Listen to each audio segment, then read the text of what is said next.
Hello everybody and welcome to week 20. Slightly different from previous weeks because there's no Jamie. He's gone back to the UK and I'm holding the fort. It also means that I'm taking all the video footage without his direction. So this update may be different to previous updates. Liz has done such a great job of taking video footage that I have over an hour's worth to whittle down to a few minutes. So without further ado, let's crack on and take a look at what the workers have achieved this week. First up is the hull. If you remember, the lads were standing back the biaxial fiberglass in preparation for the next phase. That phase is the application of microlite, which is a micro balloon based powder that's mixed in with epoxy. It's designed specifically for underwater, and Moo, Lek and Yodchai spent the week preparing and applying it to Esper's hull.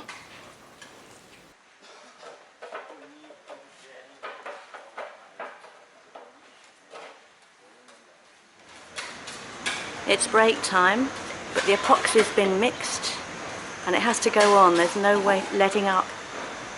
So these three are working like crazy to apply the epoxy in the micro balloons before they set.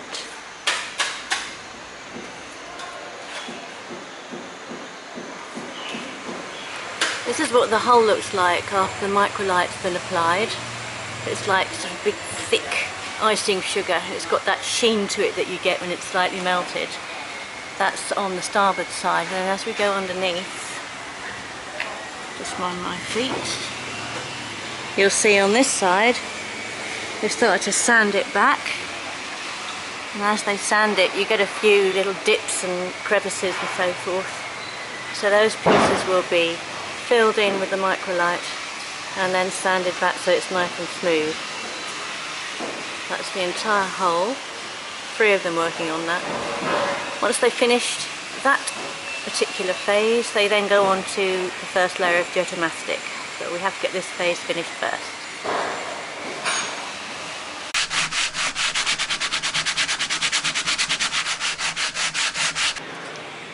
Yesterday, Pong spent the entire day sorting out and working out a template for the swimming platform. This is it. It's the template from which all the other measurements will be taken. Except this morning when Un and I came over to look at it, we realised it's far too small.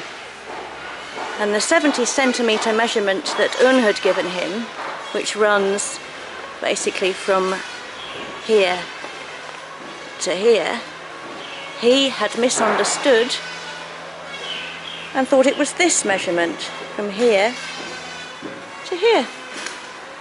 So although he worked very hard yesterday, none of what he did actually is of any use to us, bless him. So he's doing it all over again today. This is the beginning of Pong's new template. As you can see, tape measure clearly in evidence. As I hope you can also see, it's a lot wider.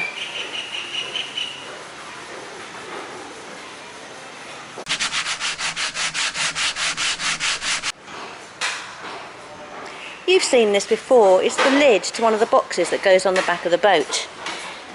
You've even seen the corking, and you know now that we're having grey corking rather than black corking. Not finished obviously, but not finished for various reasons. Apart from the corking, we have a slight problem with the way that the wood fits onto the lid. And so this week, the painters have got to take the lid and they've got to make it flush with the wood. At the moment, it isn't flush, although it's quite difficult to explain here, so I'm not going to.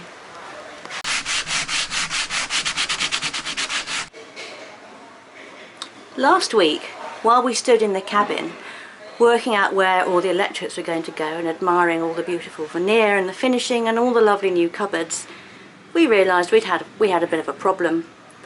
These are our bedside cabinets. That's mine, and that's Jamie's. And you can see with Jamie's that although it was finished last week, it's now being redesigned. The opening was too low, and we realised that the two doors which will open outwards wouldn't be able to open at all because they'd be opening straight onto the mattress. So Ton is now remedying the situation, and as you can see he's put a new veneer board in which he's gluing, and he will work on later today so that it's in keeping with all the other lockers. We won't have the same line at the bottom, it will be higher, but that doesn't matter, it needs to be useful.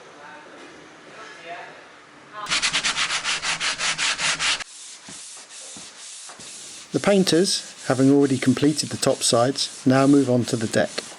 There's much to do in the way of preparation, especially concerning that new cockpit box. This is the honeycomb box, which this week the painters are starting to fair and to fill, and they will be painting. It looks quite a lot different to how it did a week ago, and now we've got a good idea of how the whole thing will fit together in the cockpit.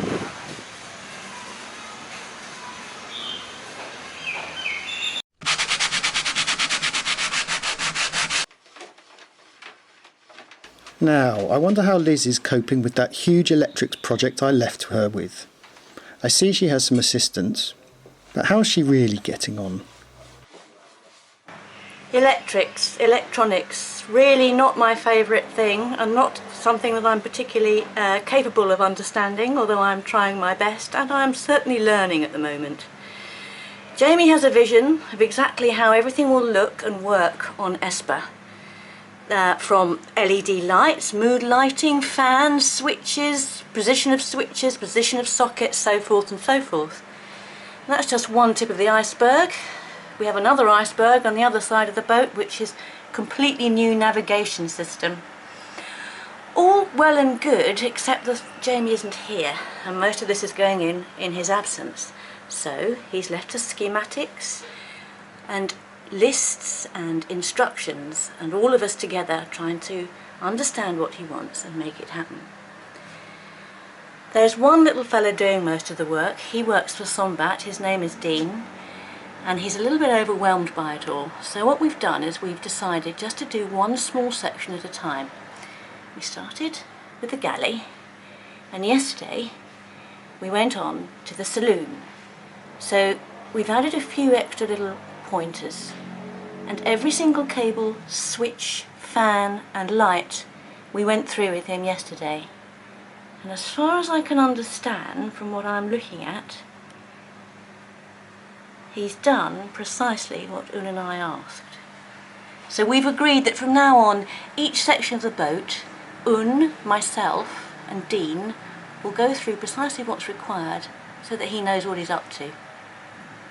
Famous last words.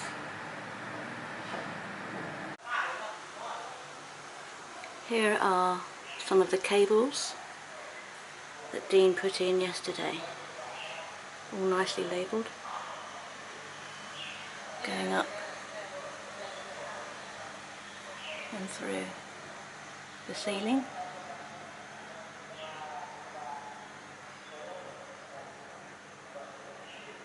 Here's where at least two of them come out for the LED lights that Jamie has carefully marked.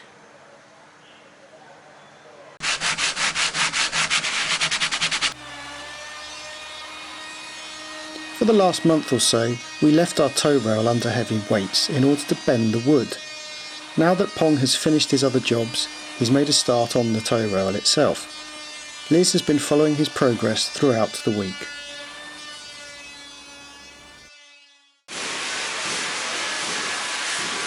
This is the teak for the tow rail, which for weeks has been weighted down to give it a curve. It's easy to see with the eye. I'm not sure how well it's going to come out in the video, but I hope you can see that there is quite a bit of a curve in there.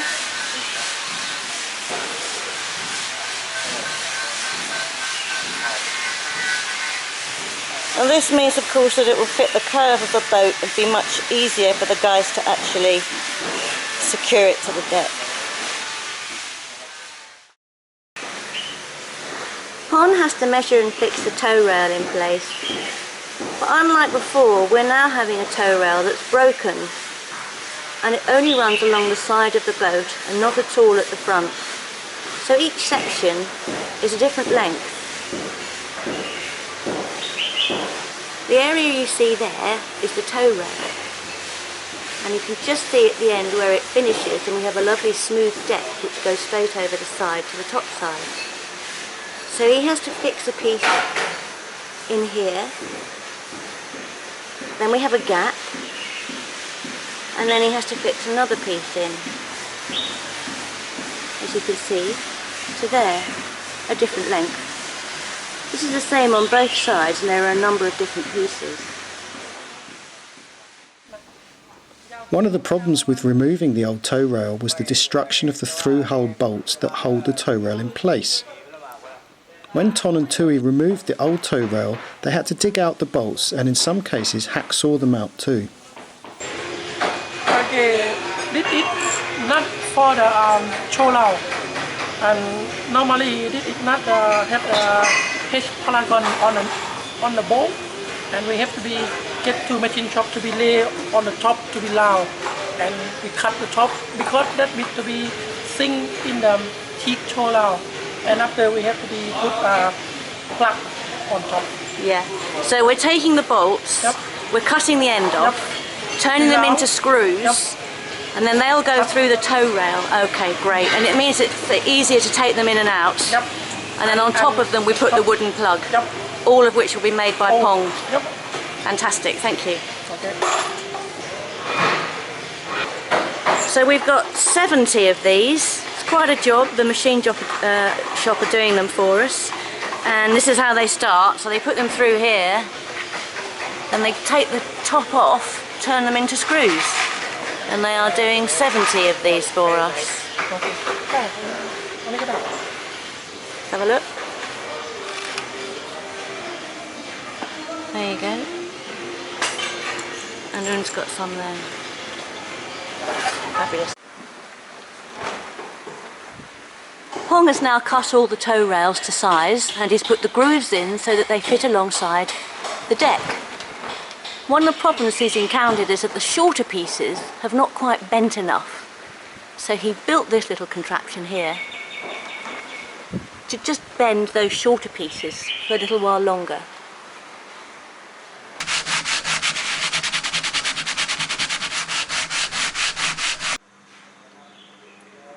It may be the smallest room on the boat, but the heads does take quite a bit of work. Yesterday, Tui spent the whole day measuring, cutting and sticking the white veneer to this side.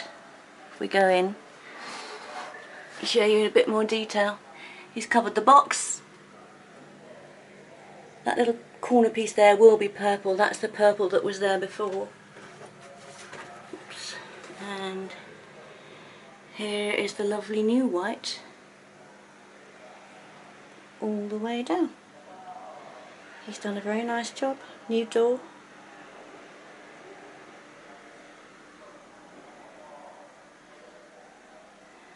This is where the loo's going to go.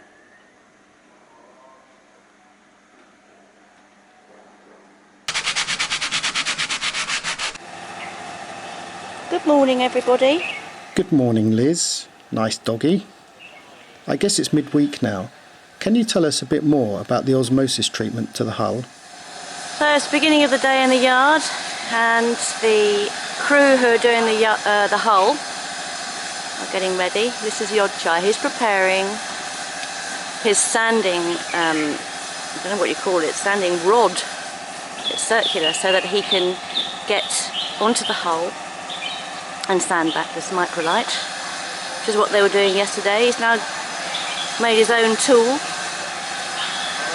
and he'll join Lek, who's already up and about.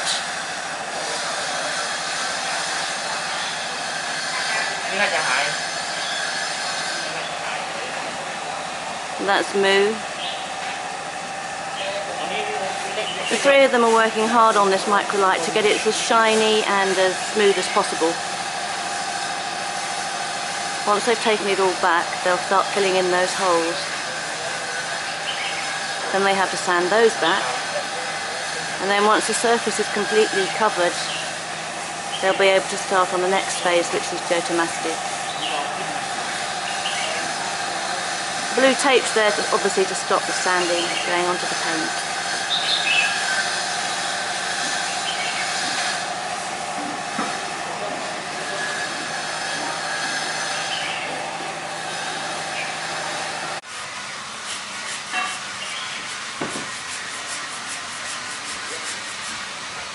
The reason for the pipework covered in sandpaper becomes obvious when you see your chai working on the hull.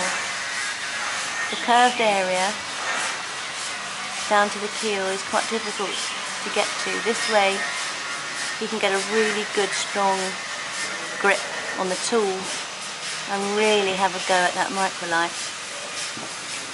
He and the team will spend the entire day sanding.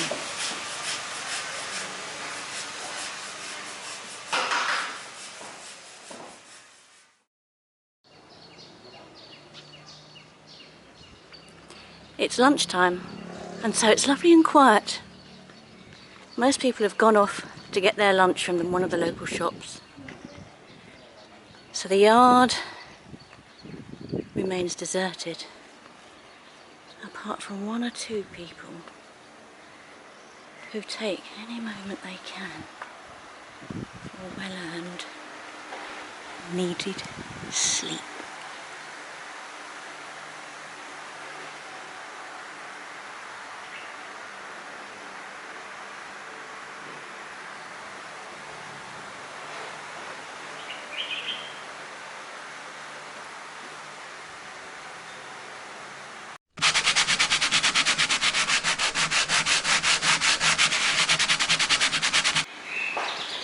Here's the fridge lid on Pong's worktop. He's taken the lid, and where it was two separate pieces that were slightly joined together, enabling you to open it either side, we've decided to change it into one complete lid. So his first job then is to fill the central piece with wood. And I'll just try and show you what I mean. Where they would have opened up separately, it's now one complete piece.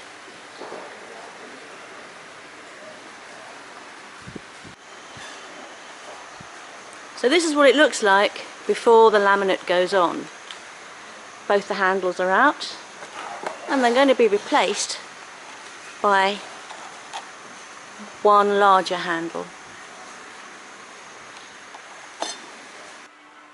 Here's the fridge. It sits towards the end of the galley in the corner.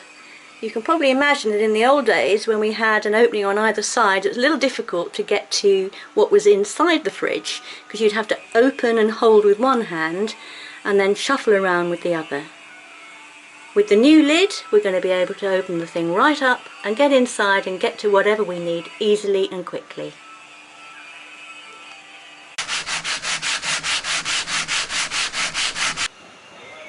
Tom's finished Jamie's bedside cabinet now. There are doors in place, and they've been veneered, and they open without touching the mattress.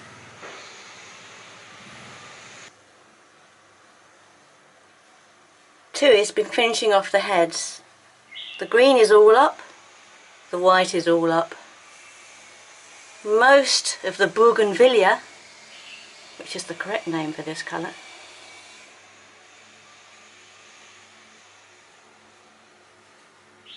just one last piece on this corner to finish off. It's glued in at the moment, and he'll make the final touches this afternoon.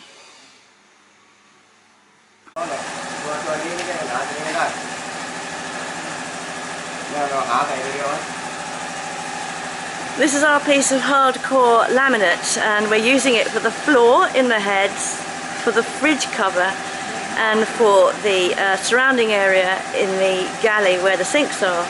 It's an enormous piece, so we have got quite a lot left over. Pong and Un are trying to work out if, rather like a jigsaw puzzle, they can get enough left over to cover our engine with this particular laminate. This has been going on now for 20 minutes.